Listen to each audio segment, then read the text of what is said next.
Hi guys and welcome back to the channel Deepak Yadav Education.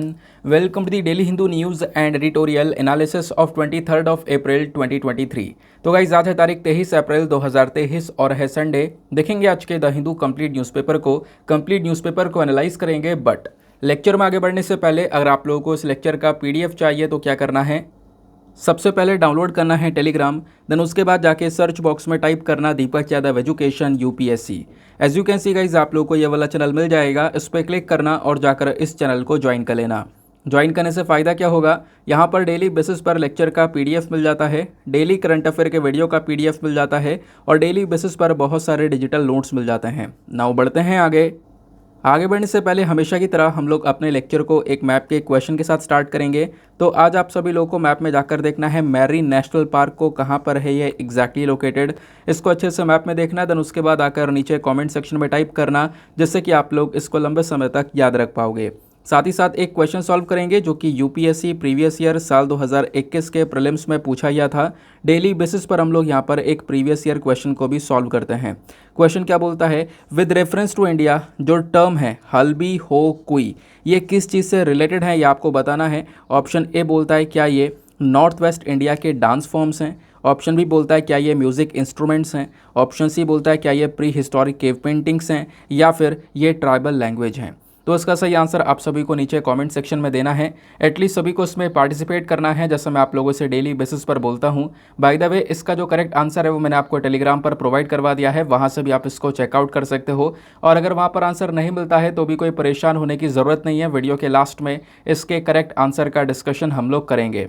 तो चलो शुभ आरंभ करते हैं और चलते हैं सबसे पहले थंबनेल वाले इंपॉर्टेंट आर्टिकल की तरफ। तो कल शाम से ही बहुत सारे न्यूज़ आर्टिकल पब्लिश हो रहे हैं रिगार्डिंग वर्ल्ड वॉर 2 शिप। तो वर्ल्ड वॉर 2 में एक जहाज़ डूबा था, उस जहाज़ का मलबा मिला है, इस वजह से ये लगातार चर्चा में है। इवन जो ऑस्ट्रेलिया के प्राइम मिनिस्टर हैं उन्होंने इसके बारे में ट्वीट भी किया है, ट्वीट करके काफ़ी सारी इन्फॉर्मेशन शेयर करी है। यहाँ पे आप देख पाओगे ढेर सारे जो न्यूज़ आर्टिकल हैं वो पब्लिश करे गए हैं। World war 2 ship rack found after 80 years, लगभग बताया जा रहा है 80 से लेकर 81 ईयर, लगभग 81 साल बाद ये जो जहाज़ का मलबा है वो अभी मिला है समुद्र के अंदर। तो उसके बारे में हम लोग यहाँ पर पूरा का पूरा डिस्कशन करेंगे, थोड़ा बहुत वर्ल्ड वॉर 1 और 2 के बारे में भी जानेंगे। वैसे वर्ल्ड वॉर का टाइम पीरियड तो वैसे सभी को पता ही होगा, हम लोगों ने काफ़ी बार पढ़ रखा है। जब हम लोग बात करते हैं पहले वर्ल्ड वॉर की, तो पहला वर्ल्ड वॉर लगभग 1914 में स्टार्ट हुआ था, 1914 में स्टार्ट हुआ था और 1918 में जाके ख़त्म हुआ था। 1914 में डेट मुझे एग्जैक्टली ध्यान नहीं है, बट लगभग 28 जुलाई के आसपास स्टार्ट हुआ था और 1918 में ये ख़त्म हुआ था लगभग 11 नवंबर को। ठीक है, तो इस टाइम पीरियड से इस टाइम पीरियड तक ये पहला वर्ल्ड वॉर चला था। डेट हो सकता है यहाँ पर इनकरेक्ट हो, एक बार इसको रीमैच कर लेना, देख लेना डेट सही है या गलत है। और जो दूसरा वर्ल्ड वॉर था, दूसरा वर्ल्ड वॉर स्टार्ट होता है 1939 में और 1939 से लेकर 1945 तक ये पूरा का पूरा वर्ल्ड वॉर 2 चलता है। तो हम अभी यहाँ पर सेकेंड वाले वर्ल्ड वॉर की ही बात कर रहे हैं। तो इसी वॉर के दौरान एक जहाज़ जो है वो डूब गया था, उसका मलबा भी मिला है। तो हुआ क्या था, उस जहाज़ पर लगभग 1000 ऑस्ट्रेलियाई जो कैदी हैं वो सवार थे। वो 1942 में अमेरिका की एक पनडुब्बी थी, उसने इस जहाज़ के ऊपर अटैक किया था और जैसे ही अटैक किया लगभग 11 मिनट के अंदर अंदर ये जहाज़ डूब गया था और ये जितने भी इसमें कैदी थे ऑस्ट्रेलियाई कैदी वो सब यहाँ पर डूब गए थे इसी जहाज़ के साथ में। तो कह सकते हो कि ऑस्ट्रेलिया के इतिहास के सबसे बड़े समुद्री हमले में जो जहाज़ डूबा है उसका अभी यहाँ पर जो मलबा है लगभग 81 ईयर्स बाद मिला है। इसमें वर्ल्ड वॉर 2 के करीब 1060 कैदी थे, कितने 1060 1060 कैदियों की मौत हुई थी इस जहाज़ के डूबने से। ये जहाज़ जापान का था और इसका नाम क्या है, इसका नाम ध्यान रखना, SS मॉन्टीवीडियो इसका नाम था, SS मॉन्टीवीडियो मारू इसका नाम था, जिसका मलबा अभी साउथ चाइना सी से बरामद हुआ है। कहाँ से, साउथ चाइना सी में मलबा मिला है। और ये काम किया गया है एक नॉन प्रॉफिट ऑर्गेनाइजेशन के थ्रू, जो कि पिछले 12 दिन से लगातार यहाँ पर इस मलबे को ढूंढ रही थी। ऑस्ट्रेलिया के जो प्रधानमंत्री हैं एंथनी एल्बनीज़, इन्होंने यहाँ पर ट्विटर पर इसकी जानकारी दी। उन्होंने कहा कि मुझे उम्मीद है कि जिन लोगों की इस हादसे में मौत हुई थी उनके परिवार वालों को अब कुछ राहत मिली होगी, ऐसा ट्वीट यहाँ पे ऑस्ट्रेलिया के पीएम ने किया हुआ है। अब जैसे यहाँ पर ये जो डेब्री से जो मलबा मिला है ना, उसके बाद में एक फ़ैसला आया है। फ़ैसला ये आया है कि उस मलबे के साथ में कोई भी छेड़छाड़ नहीं किया जाएगा। इसमें जो मौजूद मानव अवशेष हैं उनको भी नहीं हटाया जाएगा और अभी इसके ऊपर रिसर्च किया जाएगा। रिसर्च के लिए इसको रखने वाले हैं, ऐसा भी आर्टिकल्स के अंदर मेंशन किया जा रहा है। इवन बोला अब यहाँ पर ये जाता है कि ये जो जापान का जहाज़ है जिसको शिप SS मोंटेवीडियो के नाम से जानते हैं, मोंटेवीडियो मारू वैसे इस जहाज़ का नाम है, लगभग 1 जुलाई 1942 को फिलीपींस के पास ये डूब गया था, यानी साउथ चाइना सी में ये डूब गया था, ऐसा बोला गया। 1060 मैंने आपको बताया, लगभग 1060 के आसपास यहाँ पर कैदी थे, जिनमें से 850 लोग ऑस्ट्रेलिया के सैनिक थे। वहीं पर 129 लोग जो थे वो आम लोग थे। फिर उसके अलावा यहाँ पे इस जहाज़ पर 14 अलग अलग देशों से भी 210 के आसपास जो नागरिक है वो मौजूद थे। अब ये जहाज़ जा कहाँ रहा था? देखो, ये जहाज़ ना पपुआ न्यू गिनिया से कैदियों को लेकर चीन के पास जा रहा था। चीन का जो हैनान प्रांत है वहाँ पर जा रहा था। उसी बीच में होता क्या है, तभी एक अमेरिका की पनडुब्बी होती है USS स्टर्जियन, यहाँ पे उस पनडुब्बी का नाम था, उस सबमरीन का नाम था। उसने 4 टॉरपीडो से हमला किया इस जहाज़ के ऊपर में। और अभी वैसे यहाँ पर US को इसके बारे में मालूम नहीं था कि इस जहाज़ में वर्ल्ड वॉर के कैदी मौजूद हैं, लेकिन जैसे US की पनडुब्बी की साइड से 4 टॉरपीडो से हमला किया गया, हमला होते ही ये जो जहाज़ है तुरंत ही यहाँ पे कह सकते हो कि मतलब डूबने लगा था। लगभग 11 मिनट के अंदर अंदर पूरा जहाज़ डूब गया था। हालांकि कोशिश की गई कि जो लाइफ बोट होती है उसको लॉन्च किया जाए, तुरंत लोगों की जान बचाई जा सके, बट ऐसा हो नहीं पाया। थोड़े ही मिनटों के अंदर अंदर सब कुछ गायब हो गया। जहाज़ पर जितने भी लोग मौजूद थे उनके परिवारों को कई सालों तक अपने लोगों की यहाँ पर उनकी जो मौत की खबर है वो भी नहीं पहुँची थी उनके परिवार तक। जहाज़ डूबने के बाद उसका मलबा कहाँ है कहाँ नहीं है इसके बारे में भी मतलब कोई बात नहीं हुई थी। ये पूरा का पूरा रहस्य था अभी तक, बट अभी यहाँ पर इसके बारे में काफ़ी सारी जो इन्फॉर्मेशन है वो निकल कर आई है।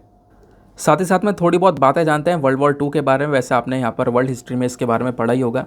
तो कब स्टार्ट हुआ था, कब ख़त्म हुआ था, हमने ऑलरेडी कवर किया। 1939 से लेकर 1945 तक ये वर्ल्ड वॉर 2 चला था। और इस युद्ध में कौन कौन सी कंट्रीज़ थी? तो वर्ल्ड वॉर 2 में एक तरफ एक्सिस पावर्स थी और एक तरफ एलाइड पावर्स। एक्सिस पावर में इटली, जर्मनी और जापान, ये तीनों साथ में थे। और एलाइड पावर्स में US, ग्रेट ब्रिटेन, फ्रांस और इधर USSR, ये चारों साथ में थे। वैसे ऊपर वाली कंट्रीज़ में ऑस्ट्रिया भी इनके साथ में था, ठीक है। तो इटली की जो मुसोलिनी की फासिस्ट पार्टी थी ये सुप्रीम पावर के अंदर बिलीव क्या करती थी, जर्मनी के साथ में कोऑपरेट कर चुकी थी 1936 से लेकर। और इधर जर्मनी में हिटलर की नाजी पार्टी, वो यहाँ पर सारे के सारे पावरफुल स्टेट्स के अंदर में बिलीव क्या करती थी। जर्मनी ने कई सारे कंट्रीज़ के ऊपर ऑलरेडी अटैक कर दिया था, आक्रमण कर दिया था। पोलैंड के ऊपर में, फ्रांस के ऊपर में, USSR के ऊपर में 1941 में आक्रमण कर दिया था। और इधर से यहाँ पर जापान भी उस समय पर बहुत ज़्यादा भयंकर तरीके से अटैक कर रहा था। और जापान ने यहाँ पर कई सारे एरियाज़ के ऊपर अटैक किया। चाइना को इवन यहाँ पर इन्वेड कर दिया था 1937 में। और पर्ल हार्बर अटैक के बारे में तो आपने सुना ही होगा, ये पूरी की पूरी अलग ही कहानी है, उसमें अलग से टाइम चाहिए। तो ये जापान की साइड से अटैक करे गए। ये 3 देश अलग से साथ में थे। तो ये एक्सिस पावर्स थी। यहाँ पे आप ऑस्ट्रिया को भी ऐड कर सकते हो, लेकिन यहाँ पे एलाइड पावर्स में US, ग्रेट ब्रिटेन, फ्रांस और इधर USSR था। ये चारों कंट्रीज़ एक तरफ थी। होता यह है कि हिटलर की सुसाइड के बाद में जर्मनी झुक जाता है। जो परमाणु हमले हैं वो किए गए, जापान के ऊपर में परमाणु हमला हुआ है ना, हिरोशिमा नागासाकी में वो न्यूक्लियर बॉम्ब गिराया गया। उसके बाद यहाँ पर जापान रुका, तो पहले जर्मनी रुका, फिर जापान ने घुटने टेके, फिर उसके बाद जाके यहाँ पर ये वर्ल्ड वॉर 2 है वो थमता है। और बोला जाता है कि वर्ल्ड वॉर 2 में लगभग 30 देश के कितने 30 कंट्रीज से 10 करोड़ सैनिक थे जो कि लड़े थे, और 7 से 8 करोड़ लोग मारे गए थे इस सेकेंड वर्ल्ड वॉर के अंदर में। और अगर आप वर्ल्ड वॉर 1 का अगर इस प्रकार से नंबर देखोगे तो वैसा ही नंबर आपको वर्ल्ड वॉर 1 का भी देखने को मिलेगा। बहुत सारा डेटा वैसे ऑलरेडी गूगल पर प्रेजेंट है। now आते हैं नेक्स्ट आर्टिकल की तरफ। फ्रंट पेज पर 2 इंपॉर्टेंट आर्टिकल हैं। सबसे इंपॉर्टेंट आर्टिकल ये वाला है, इसको GS paper number 1 art and culture के पॉइंट ऑफ व्यू से आप लिंक कर पाओगे। ट्राइब्स को लेकर आपसे क्वेश्चन हर साल बनते रहते हैं, है ना, तो पॉसिबिलिटी है कि यहाँ पे कहीं ना कहीं इस चीज़ को लेकर भी पूछा जा सके। तो अभी हम लोग बात कर रहे हैं हक्की पिक्की की। तो हक्की पिक्की बेसिकली एक ट्राइब है। इस प्रकार से आप देख पाओगे ये एक ट्राइबल कम्युनिटी है। अभी ये ट्राइबल कम्युनिटी सूडान में भी है। और सूडान अभी न्यूज़ में क्यों है, क्योंकि सूडान के अंदर एक कॉन्फ्लिक्ट चल रहा है। उस कॉन्फ्लिक्ट की वजह से कई सारे इंडियंस अभी फंसे हुए हैं। उनको वहाँ से इवैक्यूएट करने की जो कोशिश है वो उसकी प्लानिंग जो है वो अभी तैयार की जा रही है। तो अभी यहाँ पर ये जो ट्राइब्स हैं हक्की पिक्की, ये भी अभी फंस चुके हैं सूडान के सिविल वॉर में। तो इस वजह से यहाँ पर इनके बारे में चर्चा की जा रही है। सूडान में लगभग 300 के आसपास, कितने नंबर में, 300 के आसपास ये हक्की पिक्की ट्राइब्स आज के समय में देखने को मिलते हैं। अच्छा, ये सूडान क्या करने पहुँचे हैं, चलो ये सब कुछ डिस्कस करेंगे। इंडिया में यहाँ पे कहाँ-कहाँ पर ये ट्राइब्स पाई जाती हैं, इनका इम्पॉर्टेंट रोल क्या है, वो सब कुछ यहाँ पे इस पूरे आर्टिकल में कवर किया गया है। लेकिन हम इसको नोट्स के फॉर्म में डिस्कस करेंगे ताकि एग्जामिनेशन के लिए आपके पास में एक प्रॉपर कंटेंट जो है वो रेडी रहे। ठीक है, आज देखो यार पता नहीं क्या हुआ कि इसके नीचे जो है ना, मतलब सही से वैसे क्लियरली दिख रहा होगा जैसे रोज़ाना दिखता है, पता नहीं मैंने इसको अपडेट कर दिया, अपडेट करने के बाद में से एक रिप्लाई का ऑप्शन आ गया, अब वो जा नहीं रहा। कोई नहीं, देख लूँगा मैं बाद में, अभी फ़िलहाल वीडियो रिकॉर्ड करना था तो मैंने इस पर इतना ध्यान नहीं दिया, बाद में देखते हैं कि क्या होता है क्या नहीं होता है। फ़िलहाल आपको कंटेंट एग्जैक्टली नीचे जो है स्क्रीन पर दिखाई पड़ रहा होगा, है ना। जब आप वीडियो देखते हो तो वीडियो में जो साइड में ऑप्शन है ना, इसको फुल स्क्रीन पर कर लिया करो। वीडियो को फुल स्क्रीन पर करने के बाद में और अच्छे से आपको कंटेंट नज़र आएगा। ठीक है, तो बात करते हैं हक्की पिक्की ट्राइब की। तो कॉन्टेक्स्ट क्या है, तो न्यूज़ यहाँ पर ये निकल कर आई है कि लगभग 181 जो मेंबर्स हैं इस ट्राइबल कम्युनिटी के, ये कर्नाटका से हैं। और ये ट्राइबल कम्युनिटी के जो मेंबर हैं ये सूडान में है आज के समय में, वो इस वायलेंस के दौरान फंस चुके हैं। सूडान में उनके हालात काफ़ी ख़राब हो चुके हैं। इंडियंस को ना प्रॉपरली इलेक्ट्रिसिटी मिल पा रही है, पानी मिल पा रहा है, मतलब सिचुएशन काफ़ी ख़राब हो चुकी है वहाँ के कॉन्फ्लिक्ट की वजह से। तो सरकार अभी एफर्ट्स लगा रही है कि इन लोगों को वापस से हम इंडिया लेकर आएँ, वहाँ से इवैक्यूएट कर सकें जल्द से जल्द। इसकी जो तैयारी है वो चल रही है। नाउ अब सवाल ये आता है कि हक्की पिक्की कौन है। देखो हक्की पिक्की यहाँ पर जो ये ट्राइब है ना, ये इंडिया में कई सारे स्टेट्स में रहते हैं, खासकर इंडिया में वेस्टर्न साइड में और साउथ इंडिया में कई सारे स्टेट्स में यहाँ पर ये रहते हैं। पहले क्या होता था, जंगल में ही एग्जैक्टली ये रहा करते थे। धीरे धीरे जंगल को लेकर जो रिस्ट्रिक्शंस हैं, नियम कानून है, वो थोड़े स्ट्रिक्ट होते चले गए। तो इस वजह से यहाँ पर इनका जो प्रोफेशन था इन्होंने बदलना स्टार्ट किया। तो जो हक्की पिक्की हैं, इसका मतलब क्या है, देखो हक्की को ना कन्नड़ा में बोला जाता है बर्ड, और पिक्की को बोला जाता है कैचर्स, यानी कि बर्ड कैचर्स, चिड़िया पकड़ने वाली यहाँ पर ट्राइब। ये सेमी नोमेडिक ट्राइब हैं। पहले यहाँ पर ये लोग बर्ड को पकड़ा करते थे, है ना, हंटर्स का काम किया करते थे, शिकार किया करते थे।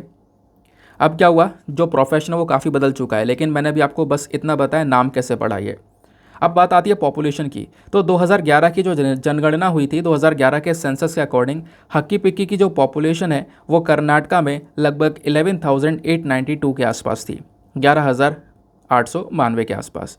ये लोग कहाँ कहाँ पे रहते हैं, तो आप देखोगे कई सारे डिस्ट्रिक्ट्स में, जैसे कि अभी हम कर्नाटका की बात करें तो कर्नाटका में देवांगरी, मैसूरू, कोलार, हसन, शिवमोगा डिस्ट्रिक्ट्स, इन सभी एरियाज़ में यहाँ पर ये रहते हैं। इवन यहाँ पर इन इलाकों के अलावा कर्नाटक और महाराष्ट्र के कई सारे डिस्ट्रिक्ट्स में रहते हैं। उसके अलावा मैंने बोला south India, north India, western side में कई सारे स्टेट्स में यहाँ पर ये ट्राइब्स जो हैं वो रहती हैं। ये जो हक्की पिक्की हैं ये ग्रुप्स के अंदर में, कैसे ग्रुप्स में बहुत सारे लोग एक साथ मिलकर एक जगह से दूसरी जगह पर मूव करते रहते हैं ताकि इनका जो रोज़गार वगैरह है वो मिल जाए, अपना जो जीवन है वो व्यतीत कर सकें। तो ग्रुप्स में यहाँ पर ये लोग मूव करते हैं। बाकी इनको 4 अलग अलग वंश में बांटा गया है, ऐसा यहाँ पर बोला जाता है। जैसे एक है गुजरातिया, फिर है पानवार, फिर है कालीवाला, देन उसके बाद मेवाड़स। तो इस प्रकार से यहाँ पर जो 4 क्लान्स हैं वो इनके अंदर में बटी हुई हैं। पहले क्या हुआ करती थी, पहले यहाँ पर इनका जो क्लान था ना उसमें एक चेन बनी हुई थी, ठीक है, कि गुजरातिया टॉप होंगे और मेवाड़िया बॉटम होंगे, इस प्रकार की चेन यहाँ पर बनी हुई थी, ऐसे यहाँ पर बोला गया था ट्रेडिशनली, यानी कि पहले ऐसा हुआ करता था। बट अब धीरे धीरे करके जो चेंजेस हैं वो काफ़ी ज़्यादा हो चुके हैं। बात की गई है भाषा की, तो देखो मैंने जैसा बोला कि साउथ इंडिया में भी यहाँ पर ये ट्राइब्स रहती हैं, तो भले यहाँ पर ये द्रविडियन लैंग्वेज, क्योंकि साउथ इंडिया में जो द्रविडियन लैंग्वेज है उससे यहाँ पर ये सराउंडेड हैं, साउथ इंडिया में रह रहे हैं, लेकिन फिर भी यहाँ पर मतलब उस द्रविडियन लैंग्वेज इनके आसपास होने के बावजूद भी ये जो कम्युनिटी है ये इंडो आर्यन लैंग्वेज का ज़्यादा यूज़ करते हैं। इनकी जो मदर टंग है वो यहाँ पर है वागरी। ये लोग कौन सी भाषा में बातचीत करते हैं, वागरी में कम्युनिकेट करते हैं, ठीक है, तो ध्यान रखना वागरी। अब वागरी जो है ये अपने घरों में इस्तेमाल करते हैं, लेकिन वैसे कन्नड़ा में भी बातचीत कर सकते हैं अगर इनको बिज़नेस वगैरह करना है ना, कमाना है, तो उसके लिए यहाँ पर एक कन्नड़ा में बातचीत करते हैं। वैसे जो घर वगैरह में बैठकर बातचीत अगर होती है तो वागरी के अंदर कम्युनिकेट की जाती है। वागरी एक इम्पॉर्टेंट भाषा है, क्यों, क्योंकि यूनेस्को ने वागरी को एक एंडेंजर्ड लैंग्वेज के अंदर में रखा हुआ है। एंडेंजर्ड लैंग्वेज मतलब ये भाषा बहुत खतरे में है, ख़त्म होती जा रही है, इसका नाम और निशान मिटता जा रहा है। बात क्लियर हो गई। अब सवाल यहाँ पर यह है कि आज ये हक्की पिक्की ट्राइब कहाँ पे रहते हैं। तो बोला जाता है कि हक्की पिक्की ट्राइब्स जो हैं ये खासकर गुजरात और राजस्थान के आसपास के जो डिस्ट्रिक्ट्स हैं वहाँ पे रहते हैं। और जो रिसर्चर्स के अकॉर्डिंग अगर हम लोग बात करें तो बोला ये जाता है काम ढूंढने के लिए यहाँ पर इनको मूव करना पड़ता है और इधर से उधर वो ग्रुप्स में मूव करते हैं। अब सवाल यहाँ पर ये, काम ढूंढने के लिए शुरू से क्या करते हैं, ट्रेडिशनल जॉब्स क्या थी इनकी, तो पहले क्या जॉब क्या करते थे, देखो इसके बारे में सुनना। ट्रेडिशनली जो यहाँ पर हिक्की पिक्की ट्राइब है ना, ये फॉरेस्ट में रहा करते थे, जंगलों में, और जंगलों में रहने के बाद में कह सकते हो कि इधर उधर पहले घूमा करते थे कुछ समय तक, है ना। फिर उसके बाद में थोड़े समय के लिए परमानेंट कैंप में रहा करते थे, मतलब साल में 9 महीने इधर उधर घूमना, फिर उसके बाद में बाकी 3 महीने के लिए परमानेंट कैंप के अंदर में रहना। ऐसा यहाँ पर इनका लाइफ रहा करता था। पहले जो मैन हुआ करते थे यहाँ पर इस ट्राइब में, वो शिकार क्या करते थे, वेमेन यहाँ पर इधर उधर भिक्षा मांग लिया करती थी गाँव से। अब हुआ क्या, धीरे धीरे जो वाइल्ड लाइफ प्रोटेक्शन लॉज हैं वो काफ़ी स्ट्रिक्ट हो गए, काफ़ी सख्त हो गए कानून। तो इसकी वजह से जो हक्की पिक्कीज़ है कर्नाटका में, इन्होंने वो काम छोड़कर जो मसाले वगैरह हैं वो बेचना स्टार्ट किया। और इनके पास में ऑलरेडी फॉरेस्ट की बहुत अच्छी नॉलेज है, पेड़ों की बहुत अच्छी नॉलेज है, तो यहाँ पर इनको हर्बल स्पीशीज़ के बारे में भी काफ़ी सारी जानकारी है। तो इन ट्राइब्स ने क्या किया, मसाले बेचने स्टार्ट करे, हर्बल ऑयल्स बेचना स्टार्ट किया। इवन यहाँ पर जो लोकल एरियाज़ में जो मंदिर है वहाँ पर प्लास्टिक जो फ्लावर्स होते हैं उनको बेचना स्टार्ट किया। अब यहाँ पे इन्होंने धीरे धीरे करके इस मामले में ग्रो करने के बाद इन्होंने ये सारा सामान अफ्रीका में, ये जो अफ्रीका है ना वहाँ पर जो है सेल करना स्टार्ट किया। और सूडान कहाँ पर है, सूडान भी एक अफ्रीकन कंट्री है, अफ्रीकन कॉन्टिनेंट में ही सूडान भी स्थित है। ठीक है, तो ये इस तरीके से क्या कर गए, प्रोडक्ट लेकर अफ्रीका पहुँचे, वहाँ पर इसको बेचना स्टार्ट करा इन्होंने। ठीक है, तो इसी वजह से यहाँ पर आज के समय पर ये कुछ ट्राइब्स जो हैं वो अफ्रीका में भी रहती हैं। और इन ट्राइब्स में जो एजुकेशन लेवल है वो अभी भी बहुत ज़्यादा कम है, ऐसा बोला जाता है। अगर हम रिचुअल्स और कस्टम्स की बात करें, है ना, कैसा कैसा यहाँ पर रीति रिवाज रहते हैं, तो देखो हक्की पिक्की जो कर्नाटका में ना, ये हिंदू ट्रेडिशन को फॉलो करते हैं और जितने भी हिंदू फेस्टिवल्स हैं उनको सेलिब्रेट करते हैं। हालांकि यहाँ पर ये नॉन वेजिटेरियंस होते हैं। और इन ट्राइब्स में कज़न मैरिज भी, यहाँ पर क्रॉस कज़न जो मैरिज है उसको भी यहाँ पर प्रेफर किया गया है। और जो यहाँ पर मैरिज की एज है, तो बोला यह जाता है कि वेमेन की जो एज है वो लगभग मिनिमम 18 और मेन की जो है 22 जैसे नॉर्मल होती है। तो ये एक मिनिमम एज देखने को मिल जाती है शादी की। इवन यहाँ पर जो सोसाइटी है, जैसे आपने पेट्रियार्कल सोसाइटी के बारे में सुना होगा, जहाँ पर मेल की चरती है, मेल को ऊपर रखा जाता है। ये वाली जो सोसाइटी होती है हक्की पिक्की ट्राइब वाली, ये मैट्रियार्कल सोसाइटी होती है। ये पेट्रियार्कल नहीं होती, ये मैट्रियार्कल होती है। मैट्रियार्कल मतलब यहाँ पर उल्टा होता है। जैसे नॉर्मली अगर शादी होती है तो लड़का दहेज लेता है, लड़की जो है वो दहेज देती है ना, इस प्रकार का डोरी सिस्टम चलता है। लेकिन यहाँ पर मैट्रियार्कल में सिस्टम अलग है। यहाँ पे जो ग्रूम है, जो दूल्हा है, वो डोरी देता है ब्राइड्स की फैमिली को, यानी कि दुल्हन के परिवार को दूल्हा यहाँ पर एक प्रकार का दहेज जो है वो देता है। ठीक है, तो ये सोसाइटी रिवर्स है, मैट्रियार्कल है। बात क्लियर हो गई। तो आई होप आपको यहाँ पर हक्की पिक्की के बारे में सारी बातें समझ में आ चुकी हैं और एग्जाम में कोई भी क्वेश्चन बन सकता है, क्योंकि मैं आपको पहले भी बता चुका हूँ ट्राइब्स को लेकर बहुत सारे क्वेश्चन यूपीएससी पूछ चुका है, तो पॉसिबिलिटी है यहाँ से भी क्वेश्चन बन जाए। अगले आर्टिकल पर आते हैं। नाउ नेक्स्ट आर्टिकल पर बढ़ने से पहले मेक श्योर करना वीडियो पे जो लाइक का बटन है उसको प्रेस कर देना। एक छोटा सा टारगेट है हमारा 5K प्लस लाइक्स का, जिसको आप अचीव करवा सकते हो। साथ ही साथ मेरे साथ में इंस्टाग्राम पे कनेक्ट कर सकते हो। इंस्टाग्राम पे जाना, सर्च बॉक्स में लिखना दीपक यादव एजुकेशन, आपको ये प्रोफाइल मिलेगा। यहाँ पे आप मेरे साथ में पर्सनली कनेक्ट कर पाओगे। नाउ नेक्स्ट आर्टिकल में मेंशन किया गया है CBI, that is central bureau of investigation. इन्होंने यहाँ पर एक लॉयर को बुक कर लिया है और वो जो लॉयर हैं उनका एक NGO भी है, तो उस NGO को भी अभी यहाँ पर बुक कर लिया गया है। बुक मतलब CBI के चार्ज के अंडर में वो आ चुका है। इसके अगेंस्ट में केस जो है वो रजिस्टर कर लिया गया है। तो लॉयर यहाँ पर आपको देख पा रहे होंगे ऋत्विक दत्ता, और इनका ही यहाँ पर एक NGO है, नॉन गवर्नमेंटल ऑर्गेनाइजेशन, वो है लाइफ करके, legal initiative for forest and environment करके यहाँ पर इनका एक NGO है। तो उसके ऊपर अभी CBI ने कह सकते हो उसके अगेंस्ट में जो रजिस्ट्रेशन है वो कर लिया है, मतलब केस उसके अगेंस्ट में रजिस्टर कर लिया है। क्यों बोला यह जा रहा है कि इन्होंने ना FCRA वॉल्यूशन कर दिया है, यानी कि फॉरेन कंट्रीब्यूशन रेगुलेशन एक्ट जो है इसका उल्लंघन कर दिया है इनके NGO ने, इस वजह से यहाँ पर इनको धर लिया गया। अब यहाँ पे क्वेश्चन ये है कि FCRA क्या है। देखो आपको पता है कि जो इंडिया के अंदर NGOs हैं, ठीक है, अब वो जो NGOs हैं उनके पास में बाहर से भी फंडिंग आती है और इंडिया से भी फंडिंग आती है। लोकली भी बहुत सारा फंड इनके पास में आता है और विदेश से भी अलग अलग कंट्रीज़ बहुत सारा डोनेशन देती हैं NGO को। उस डोनेशन, उस फंड के बेसिस पर यहाँ पर ये NGOs चलते हैं। अब होता यहाँ पर यह है कि एक समय ऐसा था कि वो जो पैसा बाहर से आ रहा था उसका इस्तेमाल जो NGO हैं वो गलत तरीके से कर रहे थे। उस पैसों का इस्तेमाल इंडिया की सिक्योरिटी के खतरे को बढ़ाने में यहाँ पर यूज़ किया जा रहा था। तो कहीं ना कहीं यहाँ पर इन चीज़ों को कंट्रोल करने के लिए फॉरेन कंट्रीब्यूशन रेगुलेशन एक्ट को लाया गया। और नाम से पता चल रहा है ये फॉरेन कंट्रीब्यूशन जितना भी आएगा, बाहर से जो भी पैसा कंट्रीब्यूट किया जाएगा NGOs में, उसको रेगुलेट करना, उसके ऊपर कह सकते हो निगरानी रखना, ये काम यहाँ पर FCRA का किया गया। और इसने कुछ नियम कानून, कुछ गाइडलाइंस वगैरह मेंशन कर दी कि भाई यहाँ पर FCRA आपको लाइसेंस देगा, उस लाइसेंस के बेसिस पर ही यहाँ पर कोई भी NGO है वो फॉरेन कंट्रीब्यूशन ले सकेगा, बाहर से पैसा ले सकेगा, है ना। और उस लाइसेंस को बार बार रिन्यू करवाना होगा। इनको अपना एक मेन अकाउंट जो दिल्ली का SBI मेन ब्रांच है वहाँ पर खुलवाना होगा। इस प्रकार की यहाँ पर कई सारी गाइडलाइंस मेंशन की गई हैं ताकि जो पैसा बाहर से आ रहा है वो सही उपयोग हो उसका, देश को मतलब देश की सिक्योरिटी के अगेंस्ट में ना यूज़ किया जाए, गलत तरीके से यूज़ ना किया जाए, उसके ऊपर एक फोकस रखा जाता है।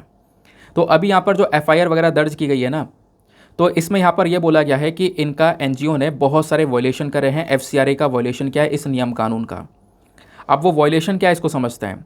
बोला ये गया कि मिस्टर दत्ता जो है ना, ये जो लॉयर हैं, इन्होंने 41 लाख रुपए as a foreign contribution receive किया था 2013-14 में। तो पहले इनके पास में पैसा आया, उसके बाद इन्होंने लाइफ जो NGO है वो यहाँ पर बनाया, जिससे जब इनका NGO बना तो उसके बाद यहाँ पे कह सकते हो USA की साइड से 22 करोड़ रुपए यहाँ पे इनके पास में आए। जो अर्थ जस्टिस है वहाँ से 22 करोड़ रुपए आए हैं और उसके बारे में प्रॉपर इन्फॉर्मेशन जो है हमारे पास में नहीं है। और इससे भी बड़ी चीज़, जो भी पैसा इस NGO के पास में आया, इन्होंने क्या किया, वो पैसा आगे दूसरे NGOs में ट्रांसफ़र करना स्टार्ट कर दिया। जो बाहर से पैसा आया था इन्होंने यहाँ पे वो दूसरे NGOs के अंदर में ट्रांसफ़र करना स्टार्ट किया, जो कि FCRA के रूल्स एंड रेगुलेशन के खिलाफ है। तो इस वजह से यहाँ पर कह सकते हो कि CBI ने अभी इनके अगेंस्ट में जो केस है वो चार्ज कर लिया है। आई होप आपको जो क्लैरिटी है वो मिल चुकी है।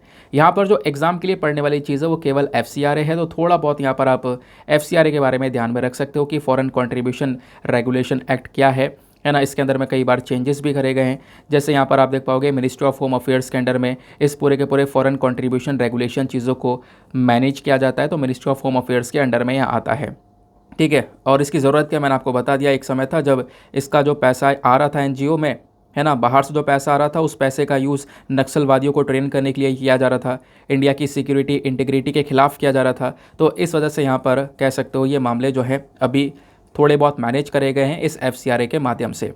तो वैसे 2010 में यहाँ पर इस फॉरेन कंट्रीब्यूशन रेगुलेशन एक्ट को लेकर आए, फिर 2010 में लेकर आने के बाद में कई बार इसमें अमेंडमेंट हुआ। 2020 में यहाँ पे कुछ चेंजेस कर दिए गए थे।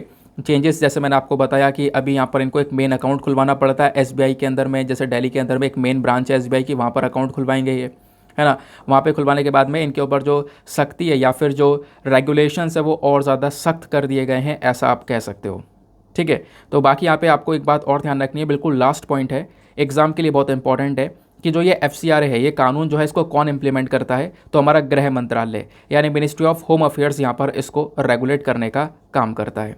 क्लियर हो गया। चलो नेक्स्ट आर्टिकल पर आते हैं। नव अगला आर्टिकल भी काफ़ी रेलिवेंट होने वाला है। यहाँ पर देखो क्या बात की जा रही है कि हमारी केंद्र सरकार ने पिछले 3 सालों के अंदर में बहुत सारे कदम उठाए हैं। किस चीज़ के लिए, जो पॉपी कल्टीवेशन उसको रोकने के लिए।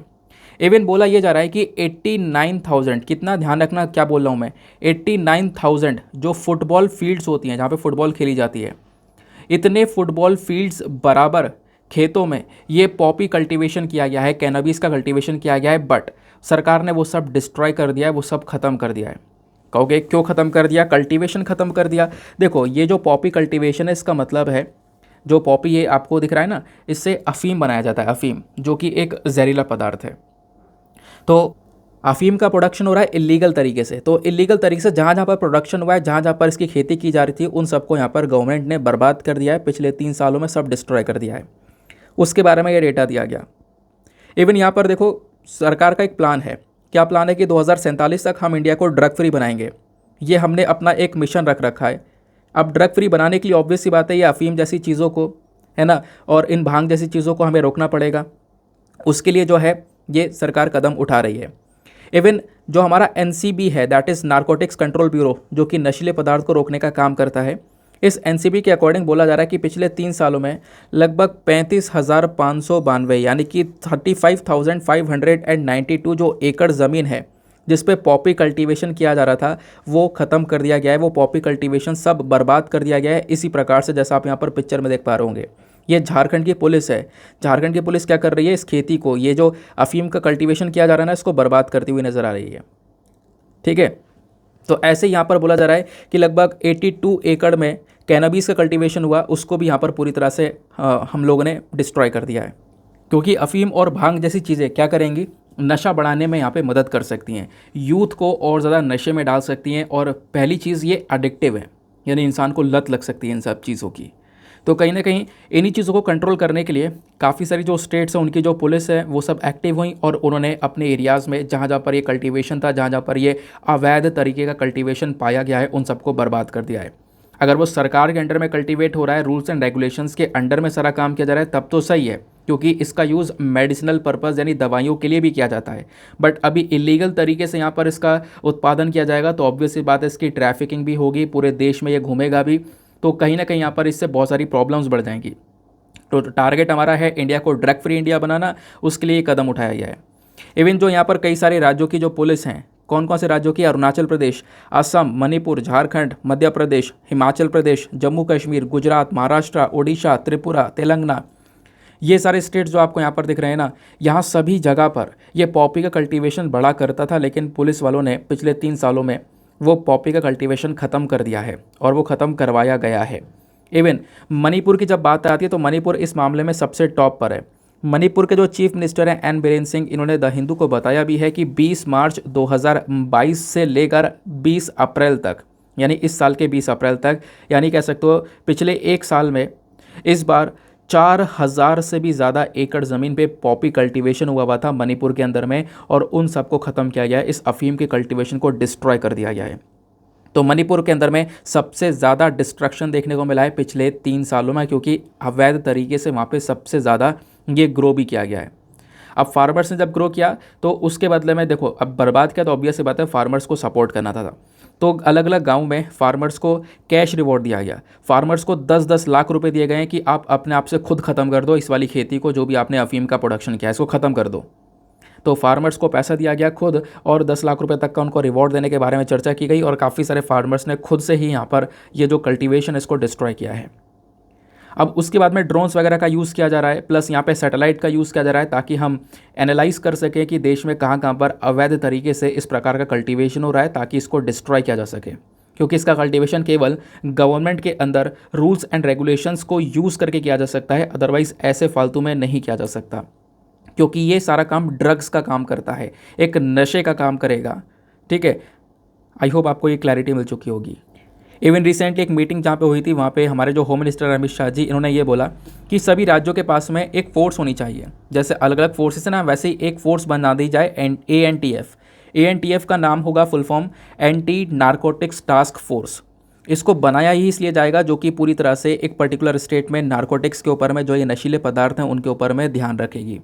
कहीं पर कुछ ऐसी चीज़ें हैं तो उनको डिस्ट्रॉय करने में यहाँ पर वो फोर्स मदद करेगी। क्लियर हुआ?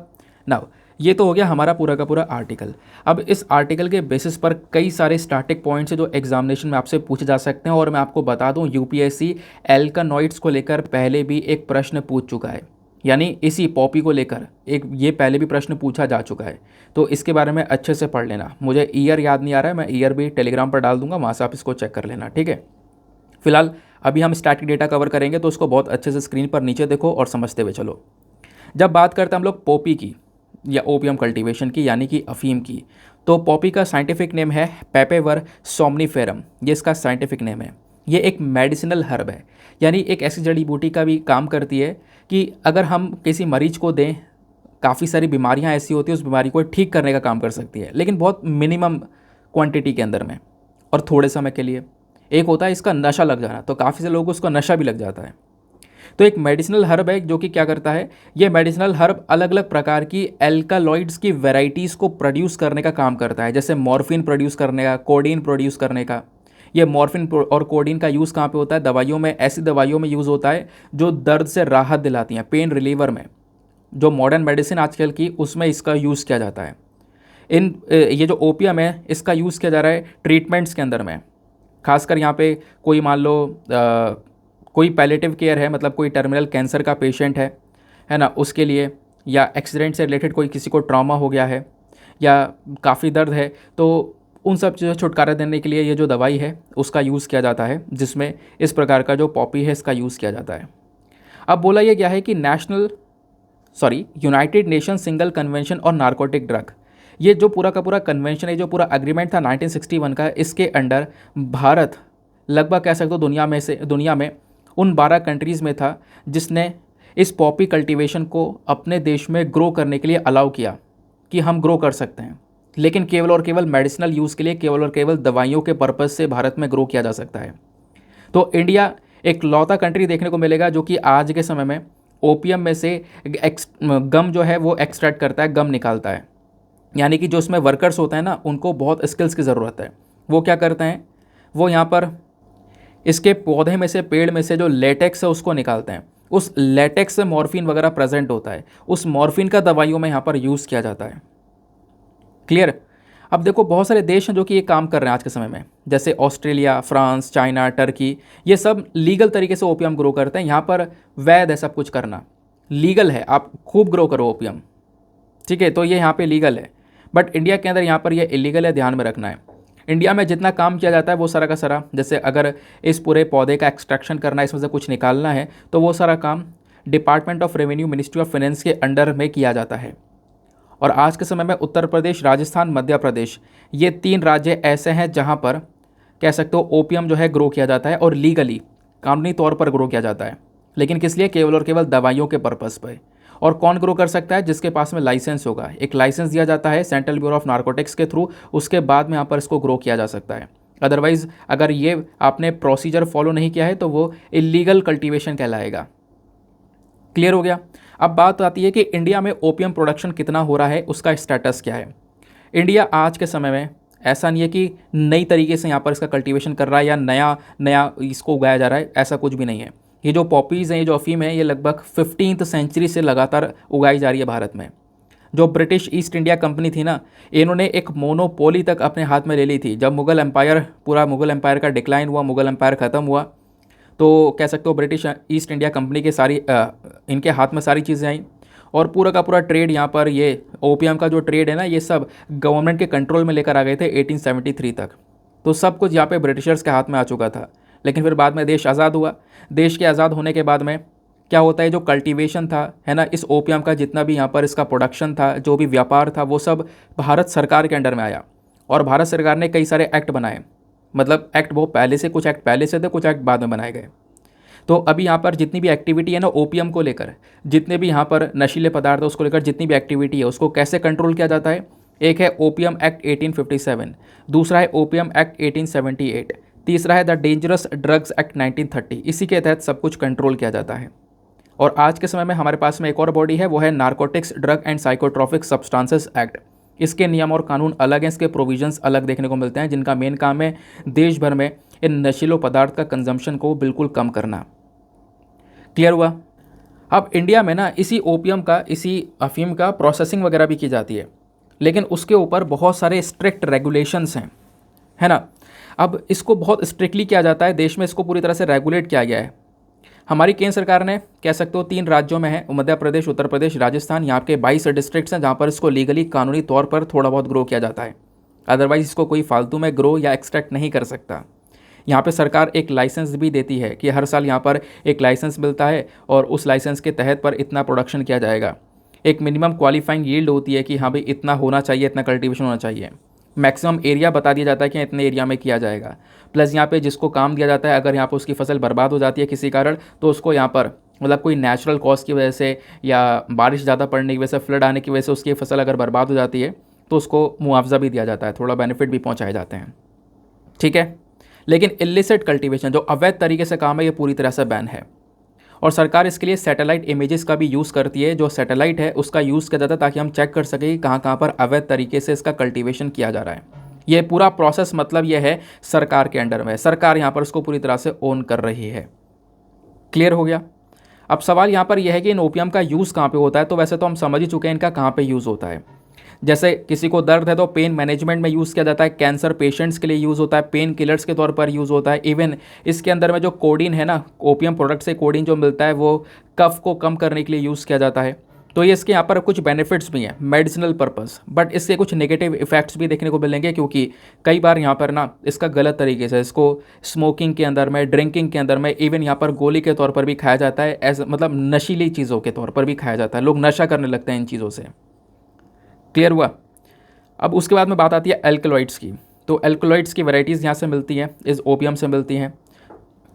इनमें से जैसे कि एल्कलॉइड्स निकलते हैं इस ओपियम में से, जैसे morphine, strychnine, quinine, ephedrine, nicotine, ये सारे यहाँ पर एल्कलॉइड्स आपको देखने को मिलेंगे। ये एल्कलॉइड्स कहाँ पे मिलते हैं? ज़्यादातर प्लांट्स में मिलते हैं, है ना, कॉमनली यहाँ पर प्लांट्स के अंदर मिल जाते हैं। और इनकी जो मेडिसिनल प्रॉपर्टीज़ होती है वो बहुत ज़्यादा होती है, मैं आपको बता चुका हूँ, कई सारे तौर पर दवाइयों के लिए यूज़ किया जाता है। और इंडिया आज के समय में ये जो एल्कलॉइड है वो कई सारे कंट्रीज़ को एक्सपोर्ट भी करता है।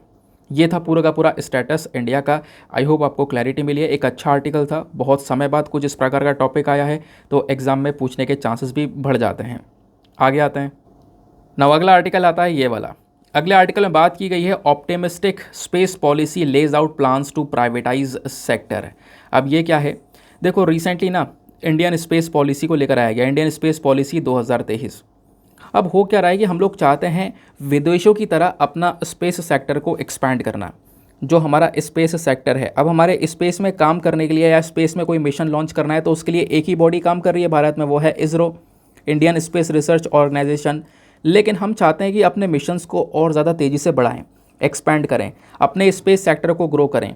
तो उसके लिए क्या करना पड़ेगा? जैसे बाहर की कंट्रीज़ कर चुकी हैं, जैसे यूएसए कर चुका है। अब यूएसए की स्पेस एजेंसी कौन सी है? वो है नासा। ठीक है, यूएसए की स्पेस एजेंसी आपको नासा देखने को मिल जाएगी। लेकिन नासा के साथ साथ यूएसए में बहुत सारी प्राइवेट स्पेस एजेंसीज़ भी आपको नज़र आएंगी। प्राइवेट स्पेस एजेंसीज बोले तो स्पेस एक्स, ब्लू ऑरिजिन, इस प्रकार की कई सारी और बहुत सारी स्पेस एजेंसीज़ हैं जो कि प्राइवेट हैं। लेकिन क्या हो रहा है, वो प्राइवेट स्पेस एजेंसीज़ ना कहीं नासा को बहुत मदद दे रही हैं। नासा को अगर छोटे मोटे मिशंस लॉन्च करवाने हो तो सीधा यहाँ पर इन प्राइवेट स्पेस एजेंसी को थमा देगा और ये मिशन को लॉन्च कर देंगे। नासा अपने बड़े बड़े इवेंट पर काम करता रहेगा। वही काम हमने अभी इंडियन स्पेस पॉलिसी 2023 में किया है, अपने स्पेस सेक्टर को एक्सपैंड करने के लिए। ऐसा नहीं है भारत में प्राइवेट स्पेस कंपनी नहीं है, भारत में प्राइवेट स्पेस कंपनी 400 के आसपास हैं। कितनी? 400 के आसपास। लेकिन किसी को यहाँ पर अप्रूवल नहीं मिल पाता, क्योंकि भारत में अभी हमने प्राइवेट सेक्टर को, मतलब स्पेस में जो प्राइवेटाइजेशन है वो स्टार्ट नहीं किया है।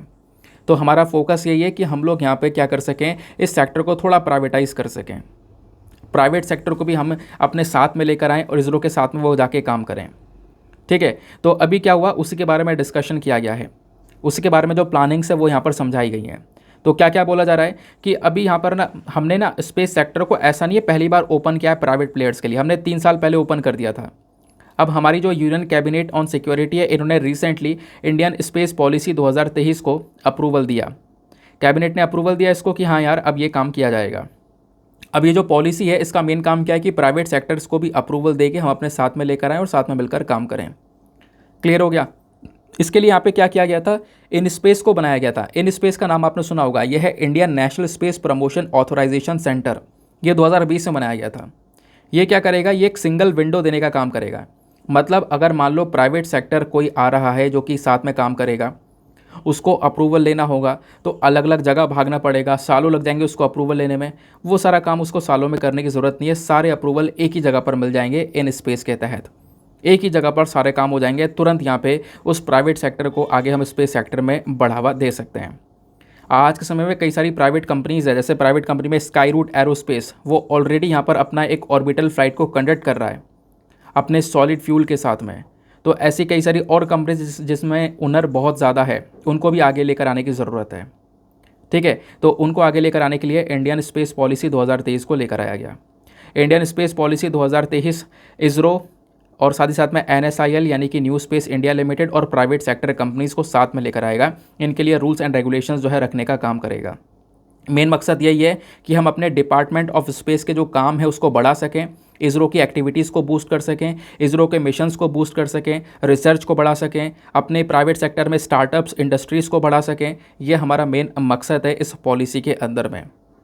अब ओवरऑल भारत में इंडिया का, मतलब इंडिया का जो स्पेस सेक्टर है वो एग्जैक्टली कहाँ पर है इसको समझते हैं। मतलब भारत में जो स्पेस सेक्टर है वो कहाँ पर स्टैंड करता है, तो इसके बारे में अगर आप लोगों को जानना है तो नीचे कुछ पॉइंट्स हैं। जैसे कि इंडिया का जो स्पेस सेक्टर है ना, वो दुनिया भर में as a cost effective sector की तरह देखा जाता है। मतलब कई सारी अलग अलग देश हैं जिनकी अपनी खुद की स्पेस एजेंसी है, भारत की भी स्पेस एजेंसी है, लेकिन भारत की स्पेस एजेंसी कुछ खास है बाकी सारी कंट्रीज़ के कंपैरिजन में। उसके पीछे का रीज़न ये है कि बाकी सारे देश जो सैटेलाइट वगैरह लॉन्च करते हैं वो उसमें बहुत पैसा लगा देते हैं, और इंडिया जो है सैटेलाइट लॉन्च करता है वो कॉस्ट इफेक्टिव होती हैं, बहुत सस्ते दाम में होती हैं। और इसी वजह से काफ़ी सारी कंट्रीज़ भारत से अपनी सैटेलाइट लॉन्च करवाना पसंद करती हैं। इवन अभी सिंगापुर ने सैटेलाइट लॉन्च करवाई है टेलियोस 2, कल मैंने आपको पढ़ाया था, याद आ रहा होगा, कल नहीं परसों पढ़ाया था।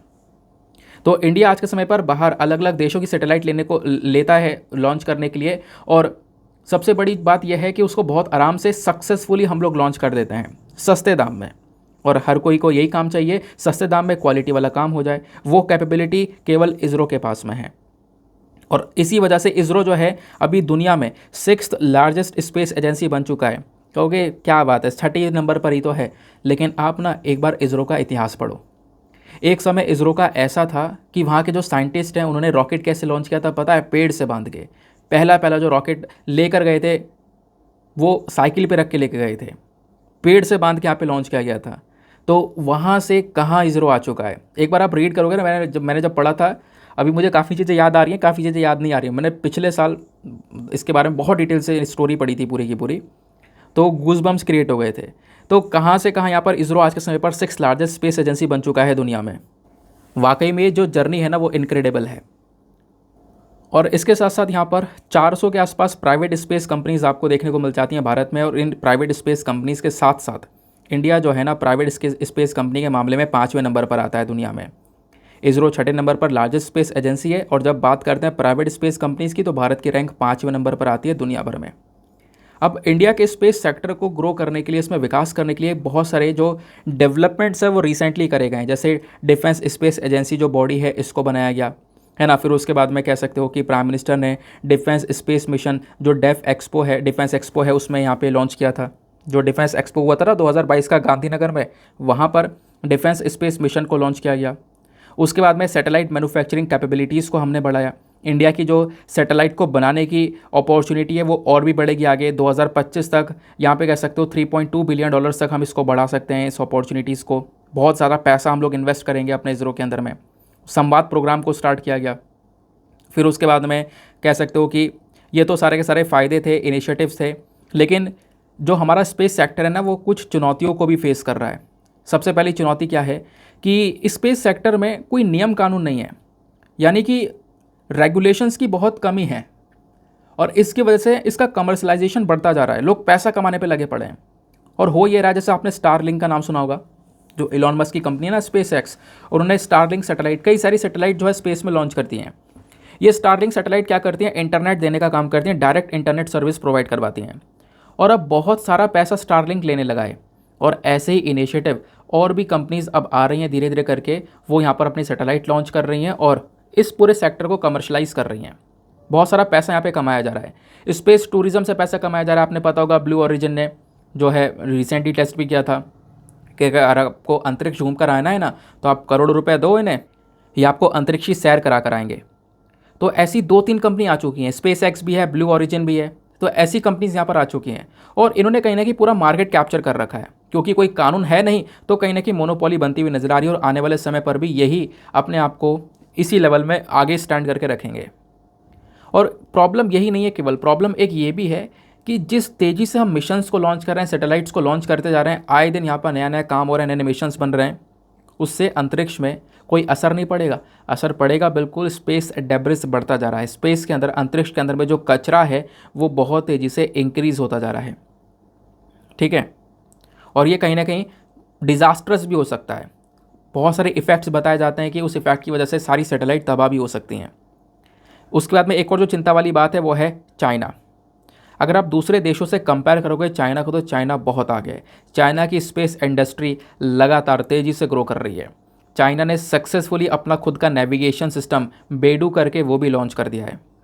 चाइना के जो बेल्ट एंड रोड इनिशिएटिव के मेंबर्स हैं वो भी चाइना के प्रति काफ़ी कंट्रीब्यूट कर रहे हैं। अब हो क्या रहा है ना, इससे जो चाइना है वो आने वाले समय में स्पेस में वेपनाइजेशन यूज़ किया जा सकता है। स्पेस वेपनाइजेशन एक नया टर्म हो गया। स्पेस को बेसिकली यहाँ पर कह सकते हो हथियार की तरह यूज़ किया जा सकता है। वहाँ पे वेपनाइजेशन इंक्रीज़ होता हुआ नज़र आएगा। किसी के ऊपर निगरानी रखने का काम करना, ये करने का काम करना। अब इससे क्या होगा, जब weaponisation of outer space start होगा ना, तो एक रेस स्टार्ट हो जाएगी सभी कंट्रीज़ में कि भाई चाइना ने ये वाली सैटेलाइट लॉन्च कर दी, हमारे ऊपर निगरानी रखने का काम कर रहा है, हम चाइना की वाली सैटेलाइट गिरा देंगे। फिर इधर से यहाँ पर ये कुछ हुआ, हम चाइना के ऊपर निगरानी रखेंगे, इधर से कुछ लॉन्च किया गया, फिर दूसरे कंट्री को देखने को मिला यार चाइना ने ऐसा किया है, हम भी एक सैटेलाइट लगा देते हैं ऐसे ही, हम अपने पड़ोसी देश के ऊपर निगरानी रखने के लिए ऐसा काम कर लेते हैं। तो इससे क्या होगा ना, दुनिया भर में जो ट्रस्ट है, जो देशों के बीच में ट्रस्ट है, वो ख़त्म हो जाएगा और उसके बाद में स्पेस वेपनाइजेशन इंक्रीज़ हो जाएगा। इससे कई सारे एनवायरमेंट कह सकते हो कि एनवायरमेंट के ऊपर तो नुकसान पड़ेगा, उसके बाद एग्रेसिवनेस प्लस कई बार कॉन्फ्लिक्ट भी नज़र आ सकते हैं। आई होप आपको यहाँ पर क्लैरिटी मिल चुकी है। और इससे यहाँ पर सैटेलाइट्स जो हैं, एक दूसरे की जो कंट्रीज़ है वो अपने सैटेलाइट्स को भी उड़ा सकती हैं, तबाह कर सकती हैं। तो ये था यहाँ पर पूरा का पूरा जो स्पेस सेक्टर का सिनेरियो है। आई होप आपको क्लैरिटी मिल चुकी है। स्पेस पॉलिसी क्या है, कैसे काम करती है, अभी हमारा क्या फोकस है, प्लस इंडिया की स्पेस इंडस्ट्री कहाँ पर स्टैंड करती है, इसरो की जर्नी, सब कुछ डिस्कस किया। आगे आते हैं, जस्ट इसी के ऊपर एक छोटा सा आर्टिकल है। अब इस आर्टिकल को ना डिस्कस करना बनता नहीं है। क्यों नहीं बनता? आर्टिकल तो इंपॉर्टेंट लग रहा है, हाँ इंपॉर्टेंट है, GS paper number 2 international relations आप लिंक कर सकते हो, लेकिन यहाँ पे बोला ये जा रहा है कि भारत और फ्रांस की मीटिंग होगी।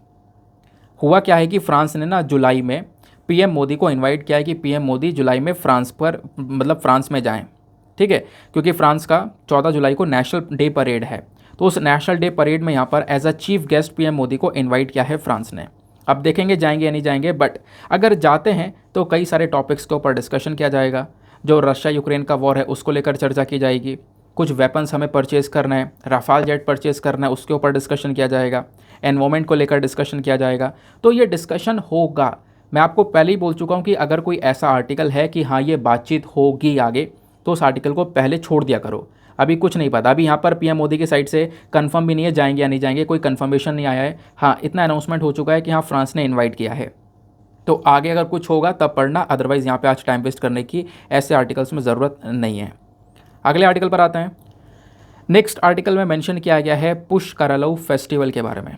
ये जो पुष्करलू फेस्टिवल है ये अभी यहाँ पर गंगा नदी पर सेलिब्रेट किया जा रहा है लगभग 12 साल बाद, ठीक है। यहाँ पर आप लोग देख पा रहे होंगे ऊपर ये पिक्चर है, बहुत सारे लोग साथ में इकट्ठा हो चुके हैं जो कि गंगा नदी में स्नान कर रहे हैं इस फेस्टिवल के दौरान, ठीक है। सैटरडे में ये जो गंगा पुष्करलू कुंभ है, यहाँ पर एक तरीके से इस फेस्टिवल के दौरान वाराणसी का ये पूरा पिक्चर है जहाँ पे स्नान किया जा रहा है।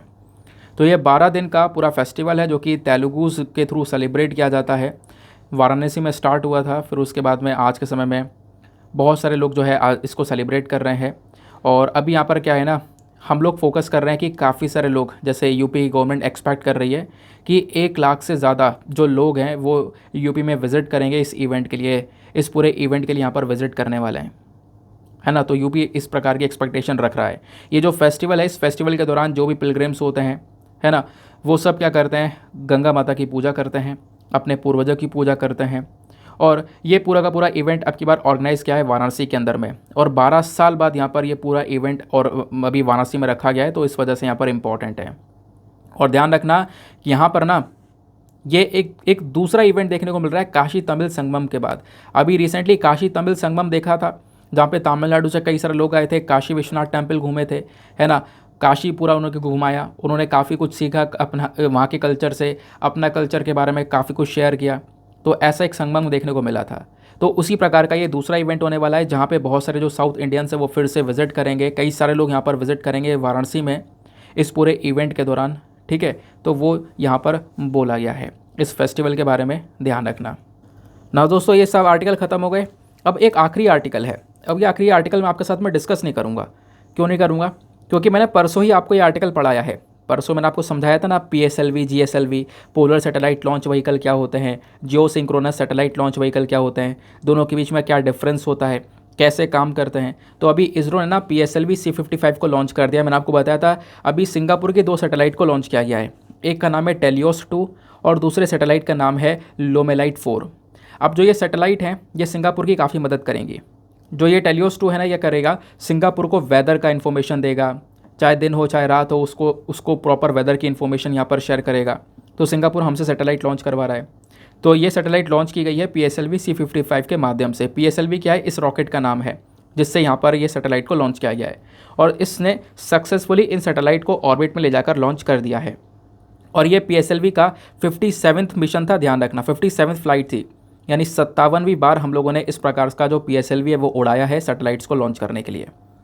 तो इस वजह से यहाँ पर ये चर्चा में बाकी डिटेलिंग्स जाननी है तो प्लीज़ परसों का वीडियो विजिट करो। परसों मैंने कम से कम 15 से लेकर 18 मिनट लेकर आपको बहुत अच्छे से PSLV GSLV समझाया। UPSC अगर पहले प्रश्न पूछ चुका है PSLV GSLV से रिलेटेड, वो प्रश्न मैंने आपके साथ में सॉल्व किया था, याद आ रहा होगा, है ना। तो प्लीज़ परसों का जो वीडियो है उसको ओपन करो और वहाँ पर थोड़ा बहुत इसके बारे में पढ़ लो ना। फटाफट आते हैं हम लोग अपने प्रीलिम्स वाले क्वेश्चन की तरफ और वीडियो को करते हैं समाप्त। तो 2021 में UPSC ने एक प्रश्न पूछा था कि इंडिया के रेफरेंस में जो टर्म है हल्बी हो कोई, ये किस चीज़ से रिलेटेड है। तो इसका सही उत्तर है option number D, tribal language. ये सारी की सारी ट्राइबल लैंग्वेजेस हैं और इसी वजह से मैंने बोला था हक्की पिक्की के बारे में भी ध्यान रखना। हक्की पिक्की भी एक ट्राइबल कम्युनिटी है, तो आपसे यहाँ पर क्वेश्चन बन सकता है कौन सी भाषा ये यूज़ करते हैं, सब कुछ मैं आपके साथ में डिस्कस कर ही चुका हूँ। नाउ मिलते हैं हम अगले वीडियो में। आज के लिए bye bye, have a nice day, thank you and Jai Hind.